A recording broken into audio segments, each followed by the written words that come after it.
ओम मुनित्रयं नमस्कृत्य दुक्तिः परिभाव्य च वैयाकरणसिद्धान्तकौमुदीयं विरच्यते। नमस्सर्वेभ्यः श्रोतृभ्यः। अस्माभिः गतपाठे यद्यत् पठितं तद् एकवारं स्मरामः।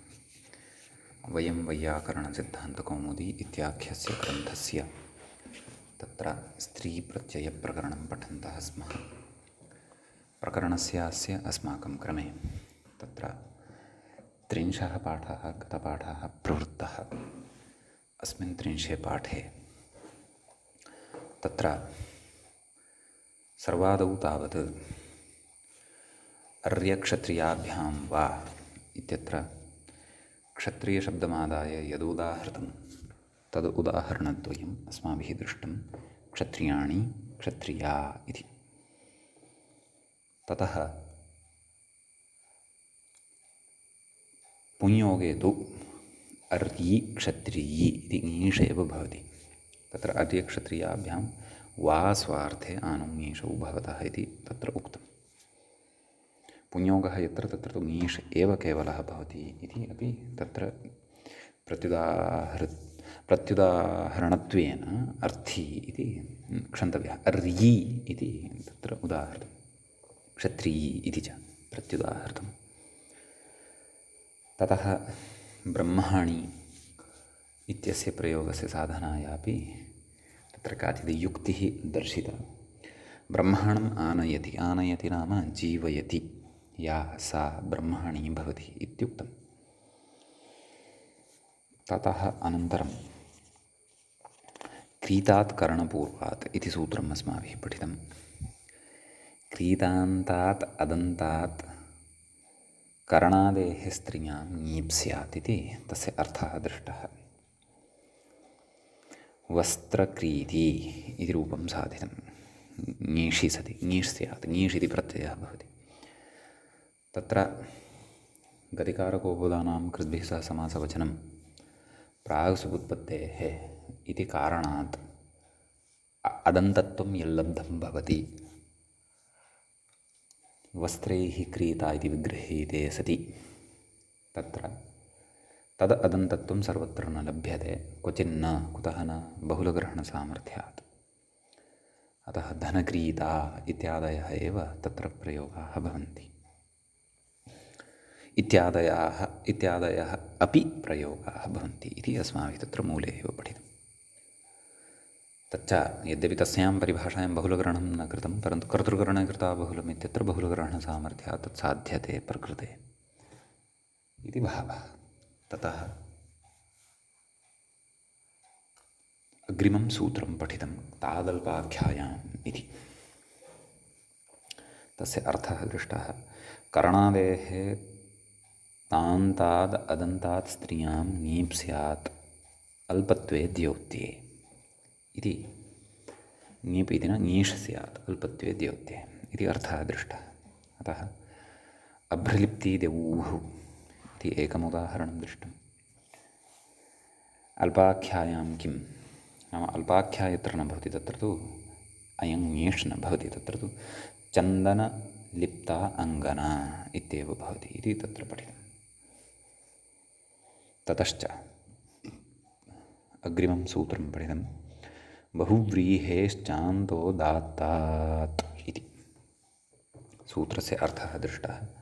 बहुव्रीहेः तान्तात् अन्तोदात्तात् अदन्तात् स्त्रियां ङीष् स्यात् इति। तत्र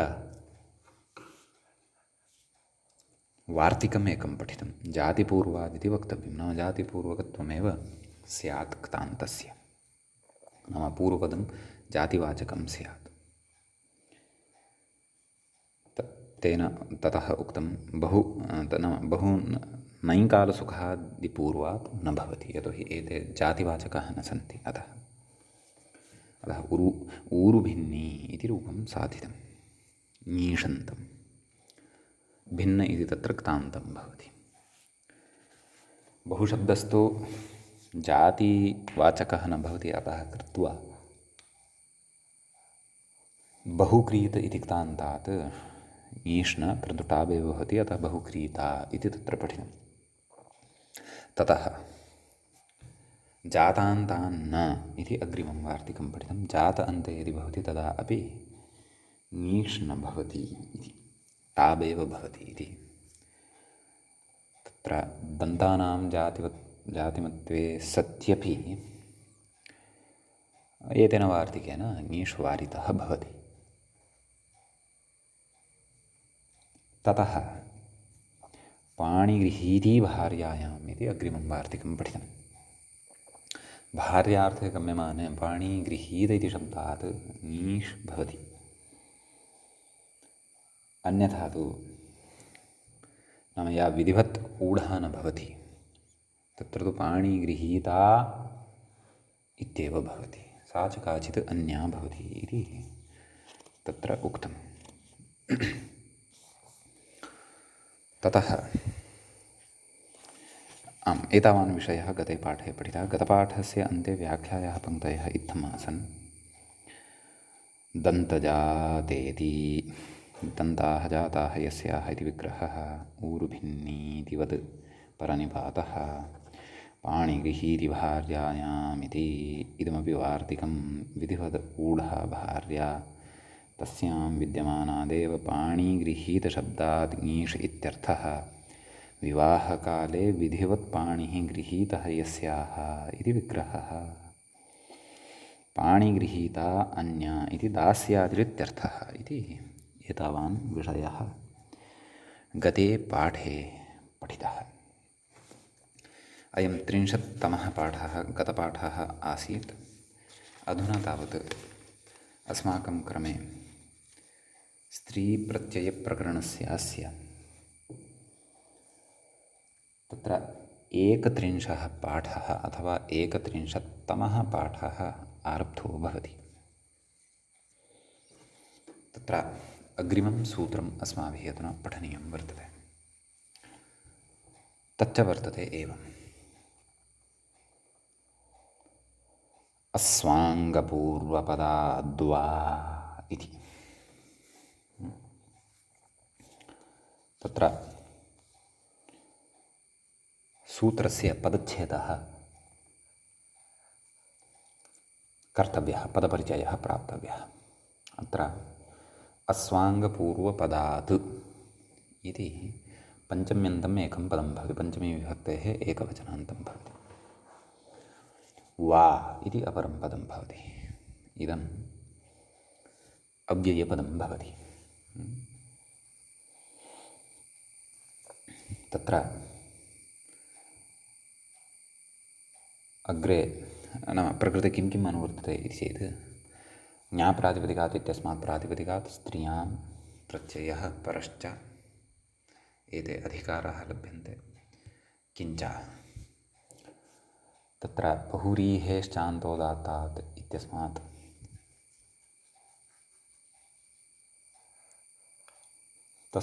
अस्मात् सूत्रात् इदं सर्वम् अपि अनुवर्तते।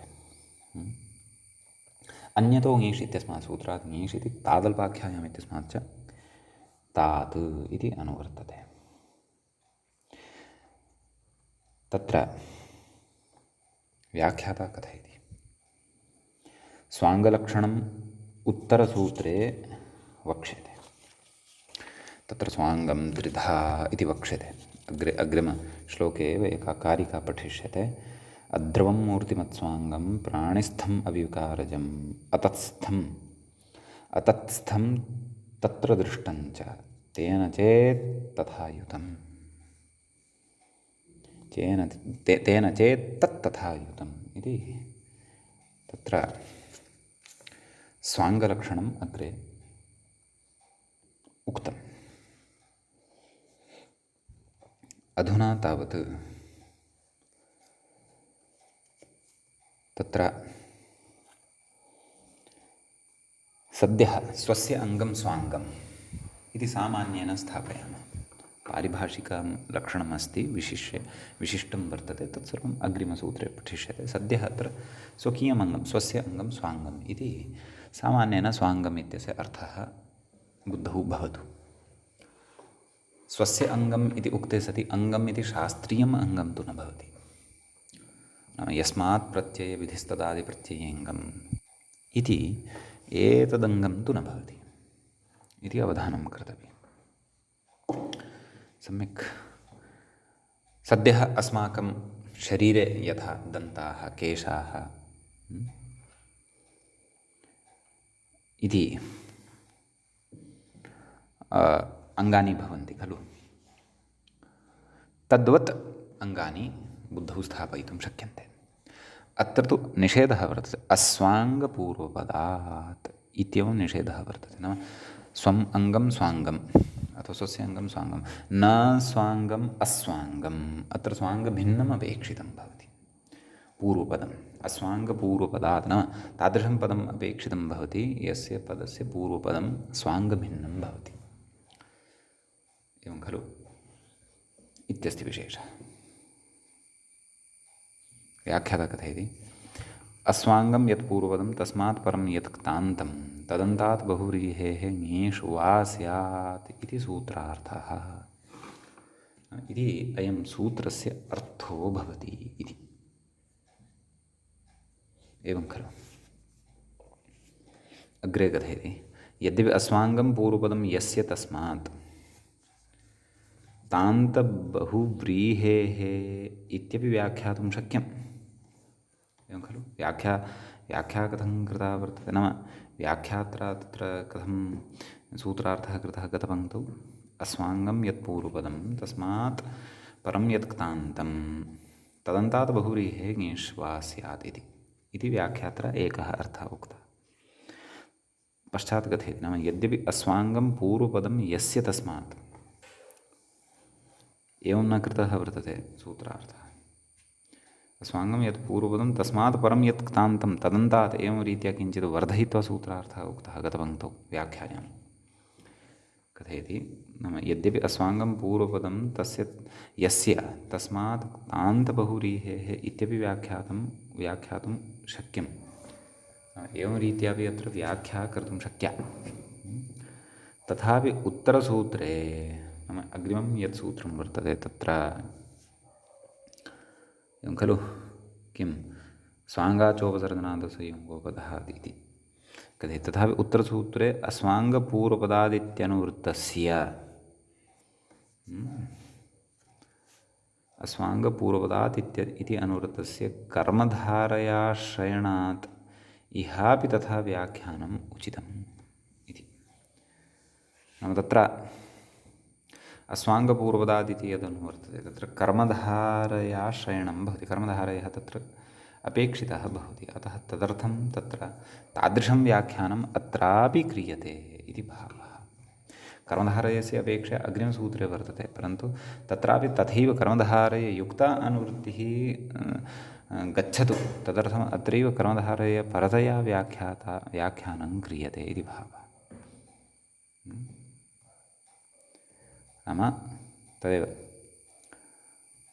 अस्वाङ्गं यत् पूर्वपदं तस्मात् परं यत् क्तान्तम्, अस्वाङ्गं यत् पूर्वपदम् इत्युक्तं तत्र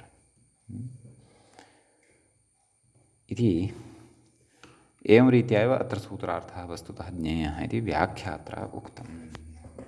अग्रे किं कथयति इति चेत्, ननु बहुकृता अकृता इत्यादावपि अस्वाङ्गपूर्वपदक्तान्तबहुव्रीहित्वात् खलु बहु कृतं यया अथवा न कृतं यया एवं रीत्या विग्रहः यदि क्रियते तर्हि अपि बहुकृता अकृता इति बहुव्रीहिः सिद्ध्यति खलु। कथयति, अस्वाङ्गपूर्वपदत् तान्तबहुव्रीहित्वात्, नाम अत्रापि बहु अपि च अकृता इत्यत्र अर्थात् नै, अनयोः द्वयोः अपि स्वाङ्गवाचकत्वं नास्ति, स्वाङ्गभिन्नत्वमेव वर्तते। एवं खलु कथयति, ङीष् विकल्पः स्यात्, नाम ङीष् विकल्पः अत्र भवेत् इत्याह, नाम इति आशङ्क्याः। पूर्वेण इति मूले उक्तं खलु, पूर्वेण नित्ये प्राप्ते विकल्पोऽयम् प्राक्तनसूत्रेण तत्र बहुव्रीहेश्चान्दोदात्तात् इत्यनेन सूत्रेण नित्यतया प्राप्तिः भवति, परन्तु एतेन विकल्प्यते। एतदर्थम् अयं सूत्रारम्भः, नाम टाबन्तोपि प्रयोगः भवति, ङीषन्तोपि भवत्येव इति। ततः अग्रे कथयति बहुव्रीहेश्चान्दोदात्तात् इति पूर्वसूत्रेण। अस्तु, एतदुक्तम्। अग्रिमपङ्क्ति। एवञ्च जातिपूर्वादित्यस्य अन्तोदात्तात् इत्यस्य च इहापि सम्बन्धात् बहुकृता इत्यादौ नादिप्रसङ्ग इति भावः। नाम बहुकृता इत्यादौ न भवति, नाम ङीष् न भवति, टावेव भवति इति भावः। यतो हि जातिपूर्वकत्वं तत्र जातिपूर्वाद् इत्यस्य, एवं खलु, जातिपूर्वाद् इति कोक्तं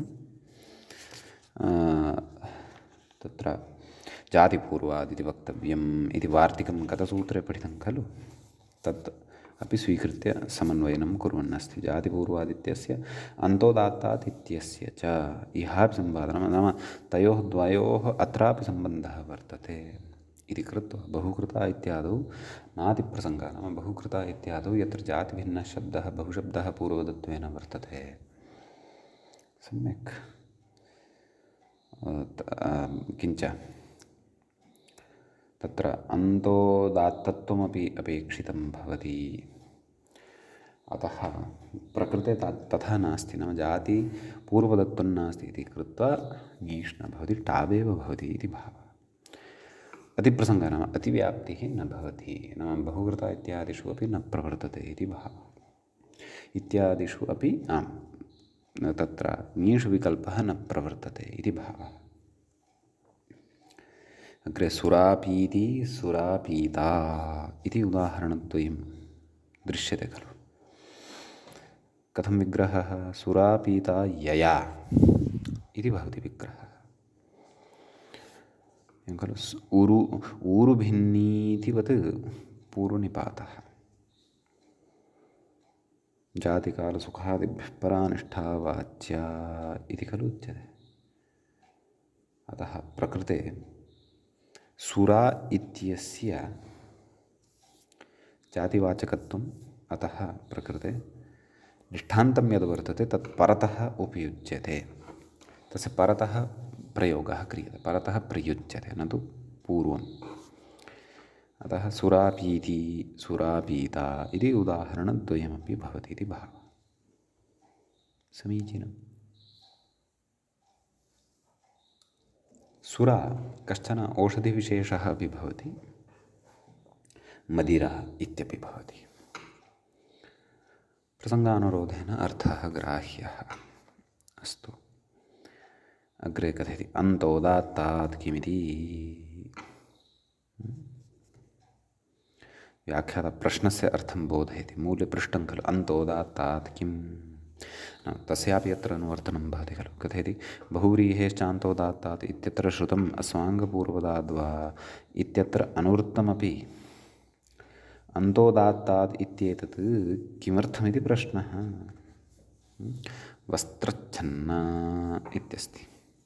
कथयति ऊरुभिन्नीवत् पूर्वनिपातः। अस्तु, कथयति अत्र वस्त्रच्छन्ना इत्यत्र अथ वस्त्रच्छन्ना एवम्। अस्तु, आम्, नाम अत्र कथम् अन्तोदात्तत्वं भवति। अन्तोदात्तत्वं न भवति इति उच्यमानं वर्तते। यतोहि अन्तोदात्तादेव तत्र ङीष् विकल्पः इत्यपि स्मर्तव्यं। सुरापीत् इत्यादयः शब्दाः अन्तोदात्ताः एव, किञ्च तत्र जातिपूर्व पदकाश्च। अस्तु, कथयति अग्रे आम्, ऊरुभिन्नी इतिवत् पूर्वनिपातः, नाम तद् जातिकालसुखादिभ्यः परानिष्ठा वाचा इति तु पूर्ववदेव अग्रे वर्तते। नाम कथम् अयं शब्दः अन्तोदात्तः न भवति। कः शब्दः? वस्त्रच्छन्ना। वस्त्रच्छन्न इति शब्दः।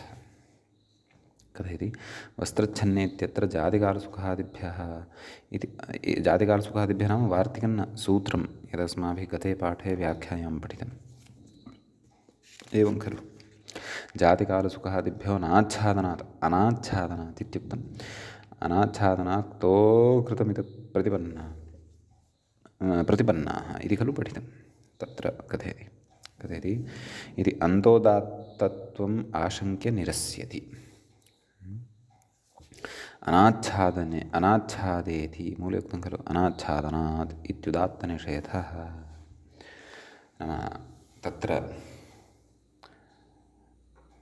अनाच्छादनम् एव यद्भवति तस्य एव अन्तोदात्तत्वं भवति अन्यथा न अत्र वस्त्रेण छन्न इत्यत्र तु आच्छादनार्थः वर्तते एव खलु वस्त्रं स्वयमेव आच्छादनं भवति कथयति तथा च बहुव्रीहित्वात् पूर्वपदप्रकृतिस्वरे शेषनिघातेन अनुदात्तान्तम् एतदिति भावः नाम अस्य अनुदात्तान्तत्वं भवति कस्य वस्त्रच्छन्न इति शब्दस्य एवं खलु अन्तोदात्तत्वं न भवति यच्च अस्मै सूत्राय अपेक्षितं भवति कस्मै अस्माङ्गपूर्वपदात् वा कुतः अनुवृत्त्या लभ्यते अतः प्रकृते ङीष् न भवति परन्तु टावेव भवति अन्यथा वस्त्रच्छिन्नी इत्यपि अनिष्टं रूपं स्यात् वस्त्रच्छन्नी इत्यपि रूपं स्यात् अपेक्षितं रूपं वस्त्रच्छन्ना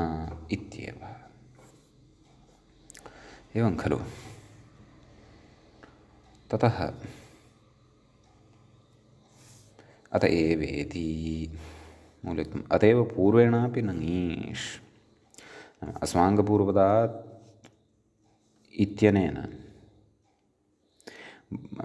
अस्माङ्गपूर्वपदात् वा इत्यनेन बहुव्रीहेश्चान्तोदात्तात् इति पूर्वसूत्रेण च वस्त्रच्छन्न इत्यत्र वैकल्पिकः नित्यश्च ङीष् नेत्यर्थः नाम उभाभ्यां सूत्राभ्याम् अत्र निमित्ताभावे ङीष् प्रत्ययो न भवति इति भावः तथैव अन्तोदात्तत्वे एव उभयोः प्रवृत्तेरिति भावः नाम द्वयोरपि सूत्रयोः अन्तोदात्तत्वप्रसङ्गे एव प्रवृत्तिः भवति अन्यथा प्रवृत्तिः भवितुं नैवार्हति इति भावः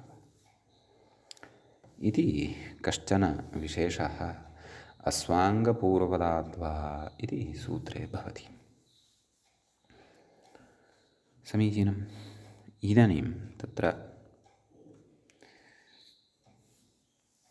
अग्रिमं सूत्रम् अस्माभिः पठनीयं वर्तते तच्च भवति एवं व्याख्याता इङ्गितं करोति स्वाङ्गाच्च मूले अस्ति स्वाङ्गाच्चोपसर्जनादसंयोगोपधातु इति तत्र स्वाङ्गात् इति प्रथमं पदं भवति पञ्चम्यन्तं च इति द्वितीयं पदं भवति तद् अव्ययपदं भवति उपसर्जनात् इति पञ्चम्यन्तं भवति स्वाङ्गाच्च उपसर्जनात् असंयोगोपधात् इति तृतीयं च पदं भवति तत्र स्वम् अङ्गं स्वाङ्गं तस्मात् स्वाङ्गात् तत्र संयोगः उपधा यस्य सः संयोगोपधः न संयोगोपधः असंयोगोपधः तस्मात् असंयोगोपधात् इति अस्ति ततः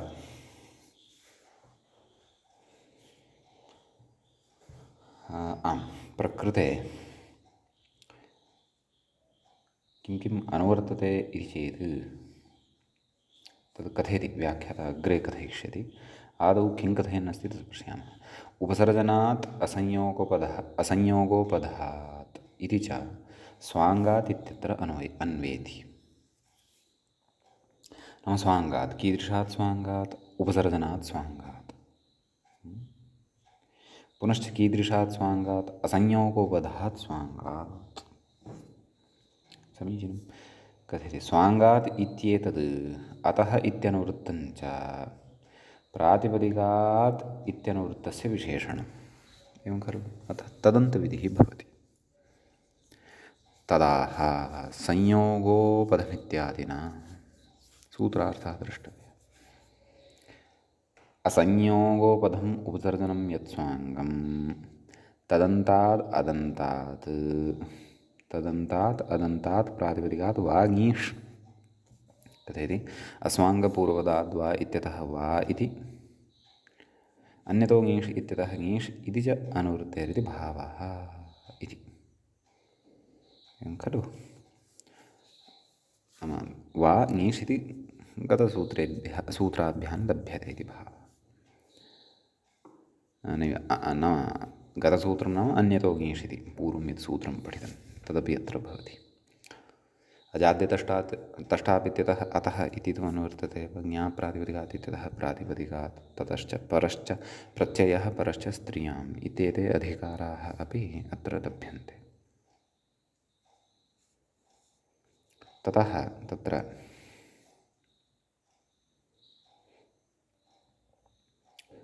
अग्रे कथयति बहुव्रीहेः इत्यनुवर्तमाने उपसर्जनग्रहणं किमर्थम् इत्याशङ्क्य परिहरति। एवं खलु। यतोहि बहुव्रीहौ निष्पन्नं यत्पदं भवति तत्पदं तत्र विद्यमानानां पदानां कथञ्चित् उपसर्जनत्वं भवत्येव खलु, गौणत्वं भवत्येव खलु। तथापि अत्र उपसर्जनग्रहणं कृतम् इति चेत् कुतः नाम एतदर्थं कृतं नाम बहुव्रीहि समासे विद्यमानं पदमेव अत्र उदाहरणं न तत्पुरुषादिसमासेषु विद्यमानमपि उदाहरणं भवितुमर्हति इति भावः। कथयति केशान् अतिक्रान्तेति मूले अस्ति खलु केशान् अतिक्रान्ता अतिकेशी अतिकेशा तत्र कथयति अत्यादयः क्रान्ताद्यर्थे द्वितीयया इति समासः तत्पुरुषः इति तत्पुरुषसमासो भवति एतेन वार्तिकेन। इदं च वार्तिकम् अग्रे पठिष्यते अस्माभिः। कथयति अत्र बहुव्रीहित्वाभावे अपि नाम बहुव्रीहिसमासः नास्ति अत्र तत्पुरुषसमासो वर्तते। प्राप्त्यर्थं नाम बहुव्रीहिः नास्ति इति कृत्वा तथापि अत्र ङीष् भवतु विकल्पेन प्राप्त्यर्थम् उपसर्जनग्रहणमिति भावः। नाम तदर्थमत्र उपसर्जनग्रहणं कृतं वर्तते। अतिकेश इत्यत्र तदेव केश इत्यस्य उपसर्जनत्वं भवति। अतः अस्मात् परतः तत्र ङीषः विकल्पः भवति एतेनैव सूत्रेण। ङीषः पक्षे अतिकेशी इति रूपं भवति, ङीषभावपक्षे अतिकेशा इति टाबन्तं रूपं भवति। एवं खलु। सम्यक् अग्रे कथयति एकविभक्तिचापूर्वनिपाते इति केशशब्दस्य उपसर्जनत्वम् इति। तत्र उपसर्जनत्वं नाम तत् गोस्त्रियोरुपसर्जनस्य इत्यत्र खलु उपसर्जनं पूर्वम् इति एकम् उपसर्जनम् उच्यते खलु।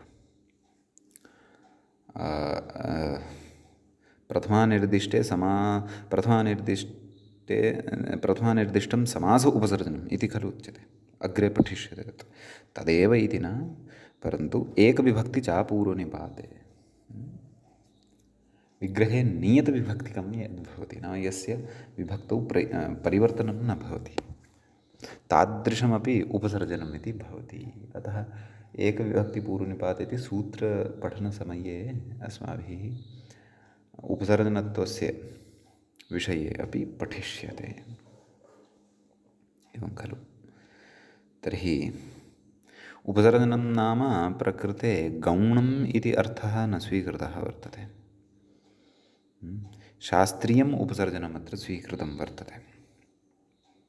एवं खलु। शास्त्रीयं नाम तद् प्रथमानिर्दिष्टं समास उपसर्जनम् इति एकं, तदपि न, परन्तु एकविभक्ति च पूर्वनिपाते इत्यनेन यद् उपसर्जनत्वम् उच्यते तद् अत्र वर्तते इति तद् उक्तम्। विग्रहे नियतविभक्तिकं यद् भवति, नाम यस्य कथञ्चिदपि विग्रहं कुर्मः, परन्तु तस्य पदस्य तु विभक्तेः परिवर्तनं न भवति इति, एवं खलु? यथा अतिक्रान्तं कथमत्र विग्रहः कृतः, केशान् अतिक्रान्ता इति खलु।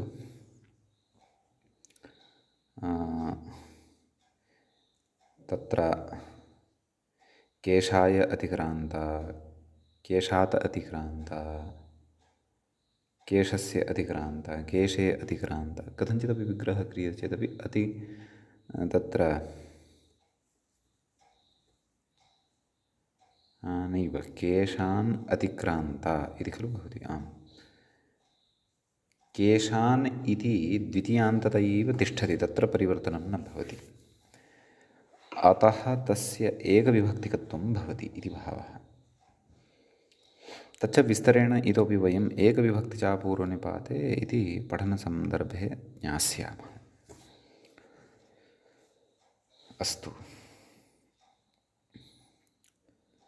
इति एकं रूपम् अतिकेशी अतिकेशा, नाम विकल्पेन रूपद्वयम् अत्र भवति। अग्रे चन्द्रमुखी चन्द्रमुखा इति वर्तते। अपि च किमुक्तं, स्वाङ्गात् चोपसर्जनात् इति, असंयोगोपधम् उपसर्जनं यत् स्वाङ्गम्, अत्र अतिकेश इति शब्दे केश इति उपसर्जनं वर्तते, उपसर्जनत्वं भजते, क्षन्तव्यः, स्वाङ्गं वर्तते, स्वाङ्गत्वं भजते, स्वाङ्गं च पठनीयं वर्तते, किं भवति स्वाङ्गम् इति तत् अचिरेण वक्ष्यते। एवमेव चन्द्रमुखी मुख इति भवति, चन्द्रमुखा इति भवति। कथयति, चन्द्रैव मुखं यस्याः इति विग्रहः भवति, बहुव्रीहिसमासः भवति, एवं खलु। अतः प्रकृते अपि तदेव असंयोगोपधत्वं वर्तते, उपधायां संयोगः नास्ति, गते उदाहरणे अपि संयोगः नास्ति, एवं खलु। केश इत्यत्र, अतिकेश इत्यत्र क्व अस्ति संयोगः, नास्ति खलु। अत्रापि उपधा मध्ये संयोगः नास्ति, चन्द्रमुख इति, अतः ङीष् विकल्पः भवति, चन्द्रमुखी चन्द्रमुखा इति रूपद्वयं भवति, एवं खलु। व्याख्याता अग्रे कथयति, सुगुल्फेति, संयोगोपधः तु सुगुल्फः, गुल्फः नाम अङ्गविशेषः भवति, पादमणिबन्धस्य मध्ये विद्यमानः अस्थिविशेषः, एवं खलु। तर्हि विग्रहं कथयति, सुशोभनौ, नाम शोभनार्थे सु इति प्रयुक्तं वर्तते समासे, गुल्फौ यस्याः,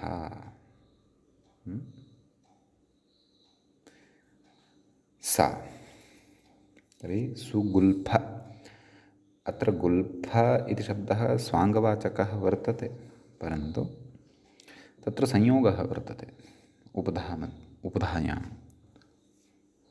लफयोः संयोगः वर्तते, अर्थात् लकारफकारयोः संयोगः वर्तते, अतः कृत्वा एव तत्र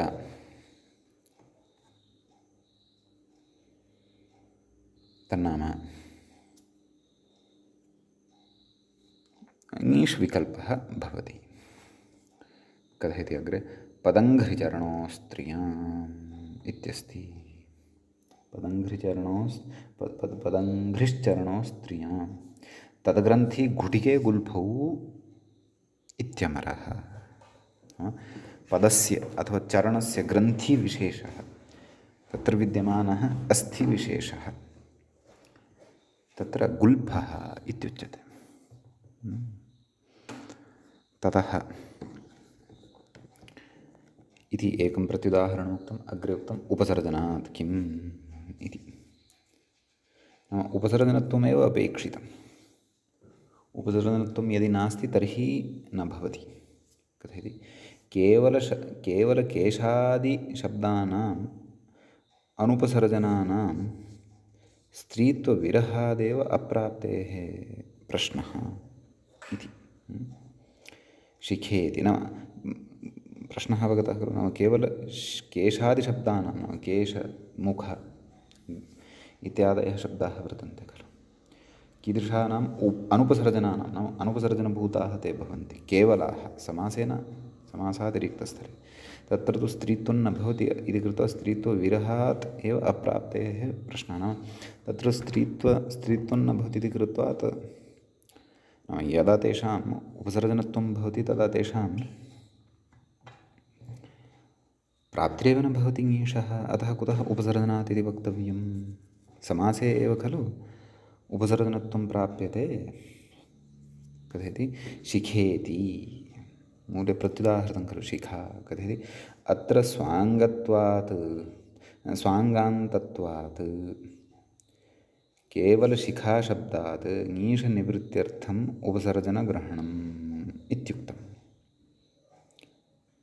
स्वाङ्गवाचकः वर्तते शिखा इति शब्दः। अत्रापि नाम अस्मात् ङीष् यथा न स्यात् यतोहि अयम् उपसर्जनभूतः नास्ति अनुपसर्जनभूतः वर्तते। एकविभक्तिचापूर्वनिपाते इत्यस्य अत्र प्रवृत्तिः नास्ति। अपि च गौणत्वमपि अस्य नास्ति। यदि प्रकारान्तरेणापि उपसर्जनशब्दस्य अर्थं गृह्णीयामः तदा गौणत्वमपि अस्य नास्ति। अतः प्रकृते उपसर्जनात् इति नोच्येत तर्हि अनुपसर्जनः यः शब्दः ततः अपि ङीष् स्यात्। कथयति अन्यथा टापं बाधित्वा पक्षे ङीष् स्यात् इति भावः। शिखी इति अनिष्टं रूपं स्यात् इति भावः। यतो शिख इति शब्दः भवति तस्मादेव खलु टापि शिखा इति सिद्ध्यति। एवं खलु। यतः अदन्तादेव अत्र प्राप्तिः भवति। केन? स्वाङ्गाचोपसर्जनादसंयोगोपदहात् इत्यनेन।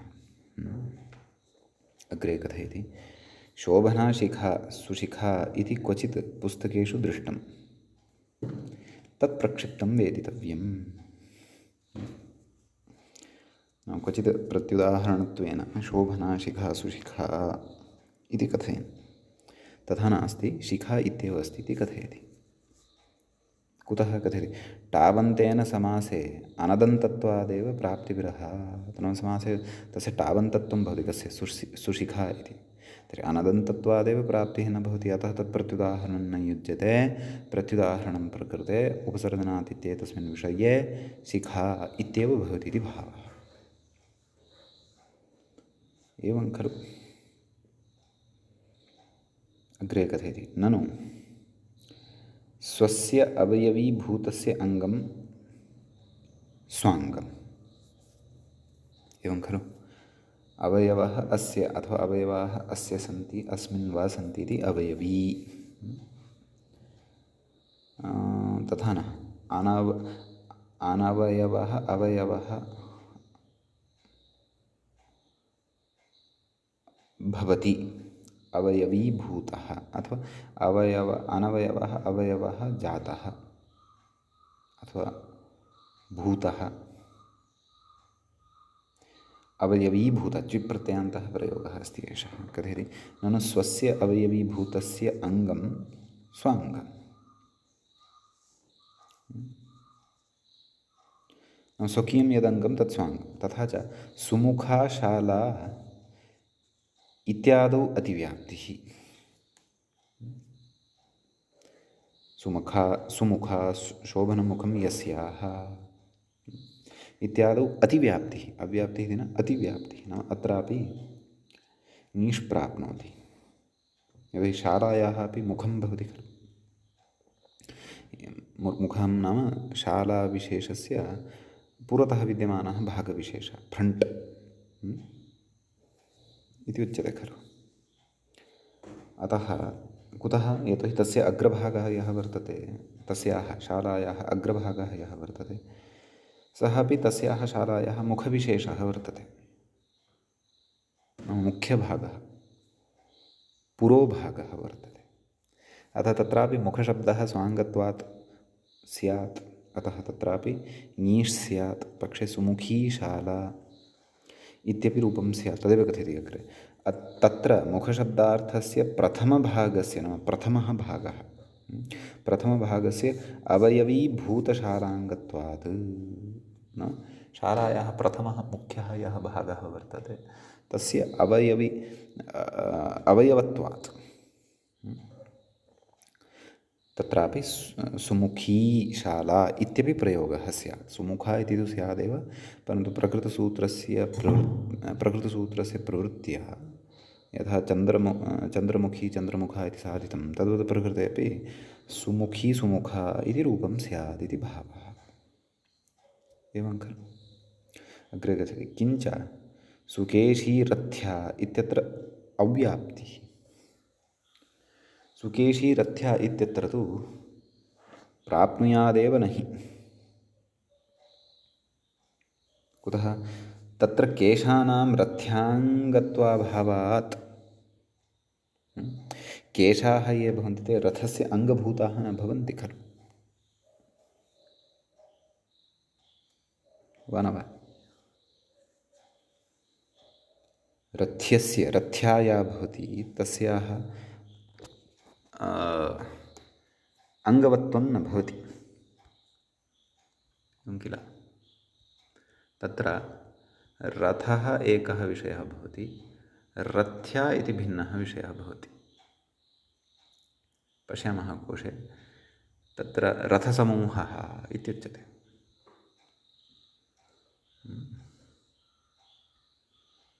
इति तर्हि तत्र सुकेशीरथ्या, नाम शोभनाः केशाः यस्याः, तत्र कुतश्चित् अन्यस्मात् आनीय अलङ्करणाय शोभायैव रथ्यायां केशाः योज्यन्ते। तस्याः स्वकीयाः अवयवभूताः ते केशाः न भवन्ति, परन्तु तदेव नाम तस्य स्वाङ्गभूताः केशाः न भवन्ति। स्वाङ्गभूताः यदि केशाः न सन्ति तर्हि तत्र स्वाङ्गाचोपसर्जनादसंयोगोपदः इत्यनेन सूत्रेण ङीष् न प्राप्नोति। तर्हि इष्टं यद्रूपं भवति सुकेशीरथ्या, तन्न सिद्ध्यति, वा न वा?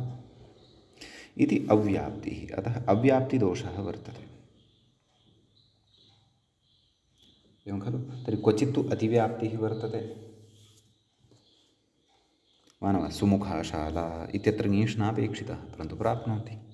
क्वचित् अव्याप्तिः वर्तते, सुकेशीरथ्या इति प्रयोगः अपेक्षितः, परन्तु अत्र ङीष् न प्राप्नोति, यतोहि रथ्यायाः स्वाङ्गभूताः केशाः न भवन्ति। तत्र अलङ्करणाय बहिर्भागादानीय केशाः योज्यन्ते। रथ्यायाः स्वकीयस्य स्वाङ्गभूताः ते केशाः न भवन्ति इति भावः।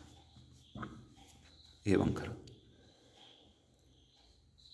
इति स्वाङ्ग नाम तदेव तत्र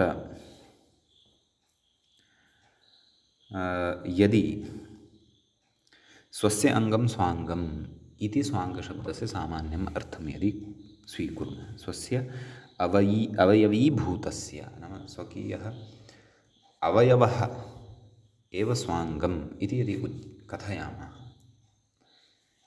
इति यदि लक्षणं स्वीकुर्मः स्वाङ्गलक्षणस्य, तर्हि अतिव्याप्ति अव्याप्तिदोषाः वर्तन्ते। सुमुखा शाला इत्यत्रापि ङीष् स्यात्, सुकेशीरथ्या इत्यत्र तु ङीष् न स्यादेव। सुमुखा इत्यत्र मुखं तस्याः शालायाः एव अवयवभूतः वर्तते, तस्याः एव अङ्गं वर्तते। सुकेशीरथ्या इत्यत्र केशाः नाम केशाः ये भवन्ति ते रथ्यायाः अङ्गभूताः न भवन्ति इति कृत्वा तत्र ङीष् न प्राप्नुयात्, यतोहि तदेव स्वस्य अवयवीभूतस्य अङ्गं स्वाङ्गम् इति यद् लक्षणं सामान्यतया उच्यमानं वर्तते व्याख्यादिषु, अथवा कैश्चित् तथा सामान्यं लक्षणं यदत्र अवगम्यमानं वर्तते तदनुसारम् अव्याप्तिदोषाः वर्तन्ते इति। तर्हि एते तु दोषाः भवन्ति, अनिष्टानि प्रसरन्ति यदि एतेषां दोषाणां परिहारः न क्रियेत तर्हि कः अत्र परिहारः स्यात्?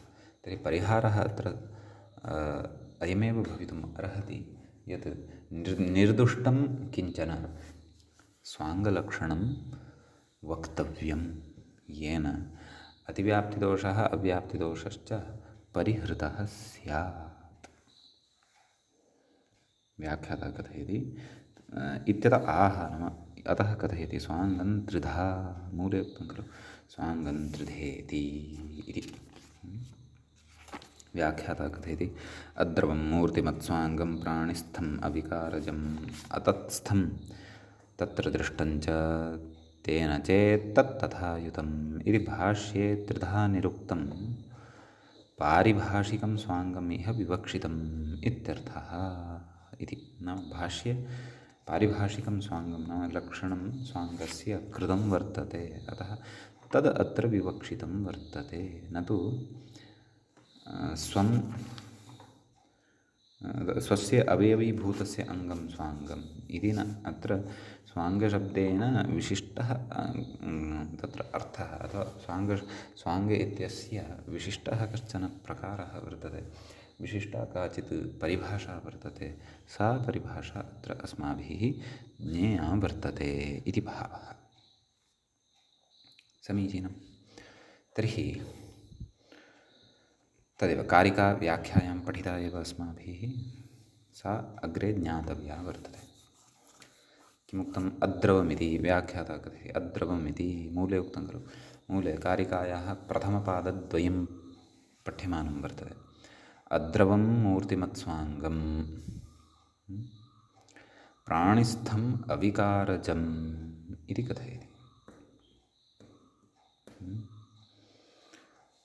कः अर्थः? नाम अद्रवम् इत्यस्य विग्रहं कथयति व्याख्यातः, न विद्यते द्रवः यस्य तत् अद्रवम् इति। मूर्तिमत्स्वाङ्गं कथयति, मूर्तिः नाम अवयवसंयोगः अस्य अस्ति इति मूर्तिमत्। अवयवसंयोग असमवायिकारणं द्रव्यमिति यावत् इति। अर्थात् तद् अद्रवं भवेत् नाम द्रवभूतं न भवेत्, मूर्तिमत् भवेत् अर्थात् तस्य कश्चन आकारः भवेत्, आकृतिः भवेत्। तद् मूर्तिमत् इति उक्तं खलु, मूर्तिः अस्य अस्ति इत्युक्तं खलु, मूर्तिः नाम आकारः इति भावः। अग्रे किमुक्तवान्, अवयवसंयोगसमवायिकारणं द्रव्यम् इति भावः, नाम तत्र अवयवाः भवेयुः, तादृशद्रव्यविशेषः यत्र अवयवसंयोग एवं किम् अवयवाः भवेयुः इति न, अवयवसंयोग असमवायिकारणं द्रव्यम् इति। नाम संयोगस्य समवायिकारणं तत्र न भवेत्, असमवायिकारणमेव भवेत्, एवं खलु। नाम सामान्यतया यदि उच्येत तर्हि प्रकृते तस्य मूर्तिमत्वम् अपेक्षितम्, आकारत्वम् अपेक्षितम्, एवं खलु।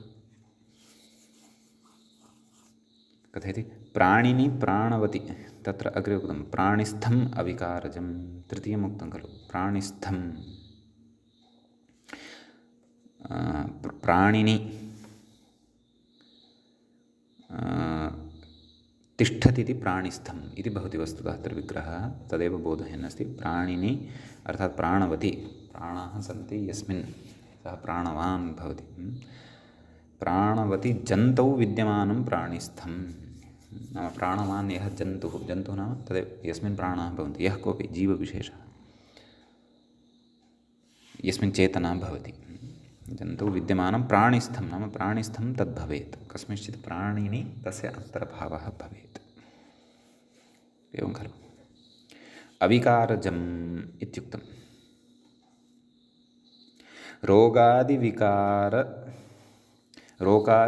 अविकारजं नाम रोगादिविकाराजन्यं नाम रोगादिविकाराः ये वर्तन्ते तेभ्यः विकारेभ्यः अजन्यः अथवा अजन्यं नाम रोगादिभिः तस्य उत्पत्तिः न जाता स्यात्। अजन्यञ्च यत् तत् प्रथमं स्वाङ्गम् इत्यर्थः इति प्रथमस्य स्वाङ्गस्य अयं प्रकारः वर्तते। प्रथमं त्रिधा इत्युक्तं खलु, स्वाङ्गं त्रिधा। तर्हि त्रिषु अपि प्रकारेषु प्रथमः एषः प्रकारः, एतेन प्रकारेण ज्ञातव्यं स्वाङ्गं किं भवति। एवं खलु। तदेव तद् अद्रवं स्यात् नाम तरलं न स्यात्, मूर्तिमत्वं तस्य काचित् आकृतिः स्यात्, प्राणिस्थं नाम प्राणवती तत् स्यात्, तद् अद्रवं मूर्तिमच्च यत् वर्तते। अविकारजं नाम रोगादिना तस्य विकारः नाम रोगादिना तस्य उत्पत्तिः न जाता स्यात्। रोगादिविकाराः ये वर्तन्ते तैः रोगादिविकारैः तस्य उत्पत्तिः न जाता स्यात्। मूर्तिमत् इति उक्तमेव, नाम मूर्तिः नाम अवयवसंयोगः अस्य अस्ति इति। नाम मूर्तिः इत्यस्य कः अर्थः उक्तः? अवयवसंयोगः नाम अवयवानां संयोगः तत्र भवेत्, नाम काचित् आकृतिः भवेत्। आकृतिः अस्ति चेत् अवयवानां संयोगः भवत्येव। एवं खलु।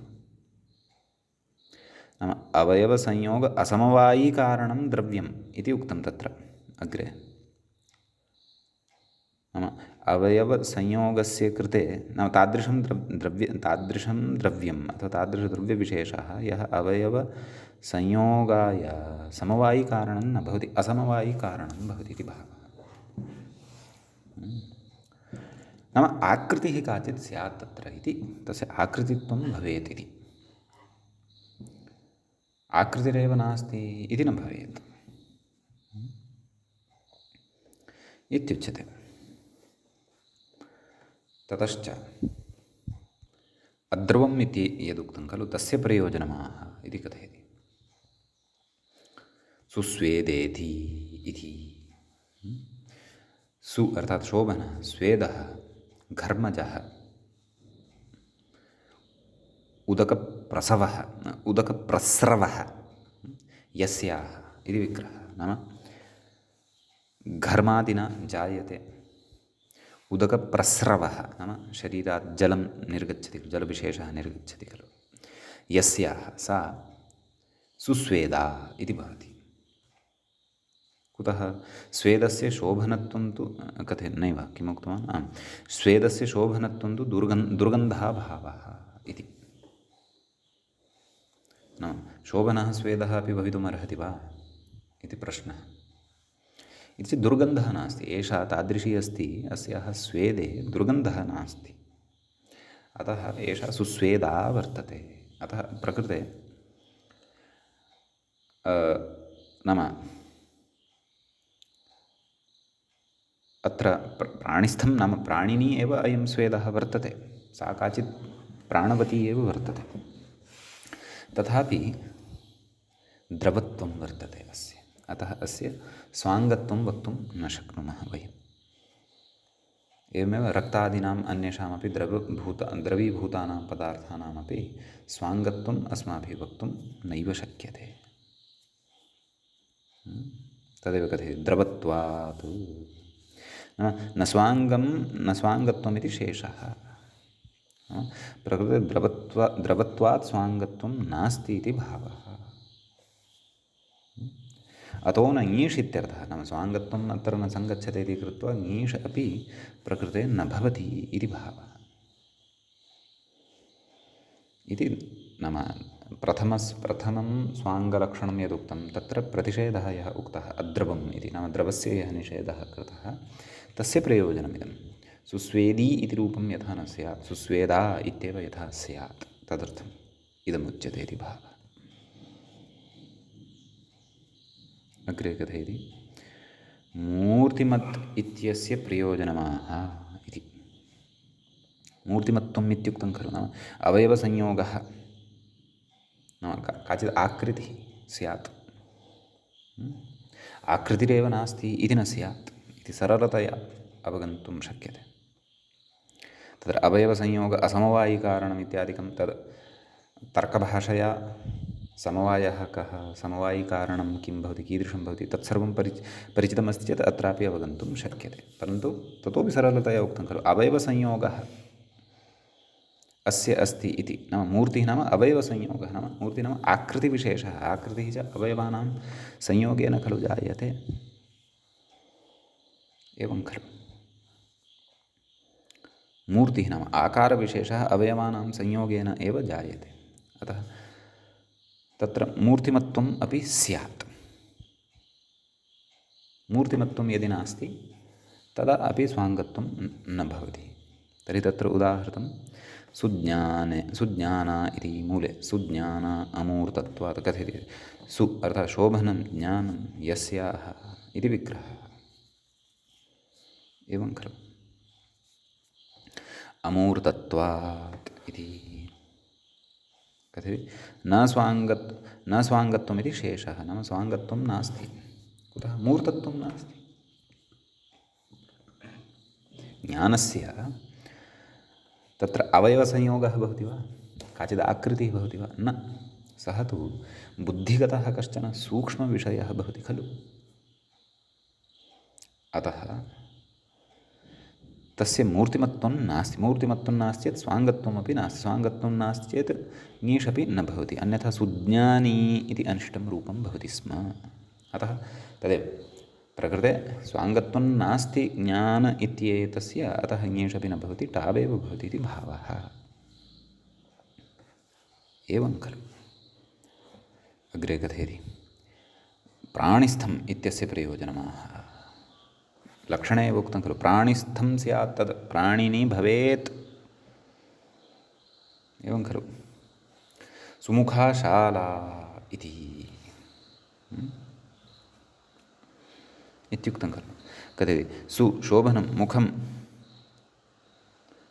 नाम तत्र मुखशब्देन किम् उक्तं? प्रथमः भागः अथवा अग्रभागः, फ्रण्ट् इति मया यदुक्तं पूर्वं। यस्याः इत्येवं विग्रहः क्रियते। शोभनं मुखं यस्याः कथयति, तत्र मूले उक्तं खलु अप्राणिस्थत्वात् इति व्याख्याता तत्र इङ्गितं कुर्वन्नस्ति। अप्राणिस्थत्वात् न स्वाङ्गत्वम् इति शेषः। नाम शाला प्राणवती न भवति, शालायां प्राणाः न भवन्ति, अतः स्वाङ्गत्वमपि तत्र न सङ्गच्छते मुखशब्दस्य। अतः तत्र ङीष् न भवति, कुतः? स्वाङ्गत्वं नास्ति, तावेव भवति। अतः सुमुखा शाला इत्येव वक्तव्यम्, एवं खलु। अपि च भवन्तः तत्र पूर्वम् अतिव्याप्तिः या दृष्टा, तस्याः अतिव्याप्तेः परिहारमपि अत्र अवगतवन्तः स्युरेव, एवं खलु। अग्रे कथयति अविकारजम् इत्यस्य प्रयोजनमाह। अविकारजमपि तद् भवेत्, विकारेण जातं न भवेत्। तत्स्वाङ्गं न भवति यद् विकारेण जातं भवति। किं?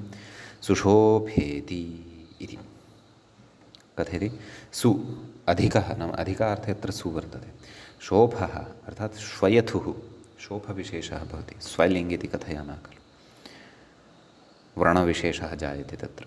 कथयति यस्याम् इति विग्रहः। शोभस्तु श्वयथुः इत्यमरः, अमरकोशे एवम् उच्यते।